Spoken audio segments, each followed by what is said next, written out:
Calamity Lammy strikes again. How much more embarrassment from our foreign secretary on the international stage are we going to have to put up with?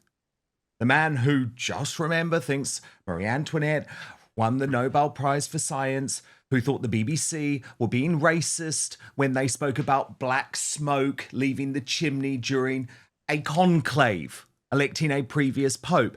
This guy is not only thick, though, he's also a nasty piece of work. He's a nasty piece of work who called Brexiteers Nazis. He's a nasty piece of work who compared Donald Trump to Adolf Hitler. And he is now representing us on the world stage. It was always going to be a disaster, but did anyone think it would be as bad as this?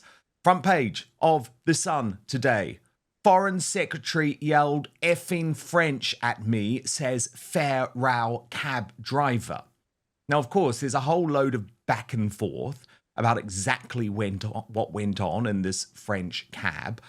But can I just show you the back seat of this taxi and how Lammy left it in after 6 hours in that car? As Chris Rose pointed out, a sandwich packet, plastic fork and a discarded coffee cup can all be seen in the photo. This is Starmer's top choice to represent Britain on the world stage.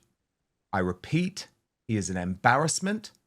He is a champagne socialist, and he was always going to be a shocking choice.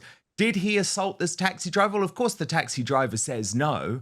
And all of the deep state, all of the establishment have come down on the side of David Lammy. And of course, the mainstream media have just dismissed the story, have just decided this isn't a big deal. When you know, if it had been Priti Patel, if she were foreign secretary, the Tory shadow foreign secretary, you just know they would be demanding her resignation. It would be leading the British Bashy News. It would be leading Woke ITV News. It would be leading Sly News.